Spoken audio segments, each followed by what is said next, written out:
கதையின் பெயர் மறக்க முடியாத பரிசு. குழந்தையின் வயதில் இருந்து செந்தில் களஞ்சியில் பிறந்தான்.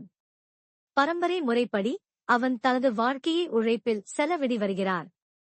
அவனுக்கு எப்போதும் உழைத்துக் கொண்டு வாழ்க்கையில் ஒரு பொருளாக இருந்து போக வேண்டும் என்ற கனவு இருந்தது. ஆனால் அவனுக்கு தேவையான உதவி கிடைத்தது அந்த கணத்தில் மட்டும், வெறும் காலங்களில் அல்ல. மீண்டும் ஒரு நாள் செந்திலுக்கு நல்ல புதிய வேலை கிடைத்தது. அது ஒரு பெரிய நகரத்தில் இருந்த கம்பெனியில். ஆனால் அவன் தந்தை அந்த நாளில் உடல் பாதிப்புடன் இருந்தார். அப்போது செந்திலுக்கு தாயின் மிக பெரிய உதவியாக இருந்தார் சுதா. சுதா செந்திலின் மாமியார். அவன் மிக அன்பானவள் மற்றும் வலிமையானவள். அவள் செந்திலுக்கு தாய் போல இருந்தாள். அவன் பின்வாங்கிய முறை அனுபவத்தை வழங்கி செந்திலின் சந்திரராக இருந்தாள் அந்த பாராட்டு பெண். அவளின் செல்வாக்குக்கு உதவியாக அவன் முயற்சித்தான். ஒரு நாளில் செந்தில் கடுமையான ஒரு சோதனை கடந்து வந்தான். இதுவரை ஒரு இடத்தில் நின்றது அது.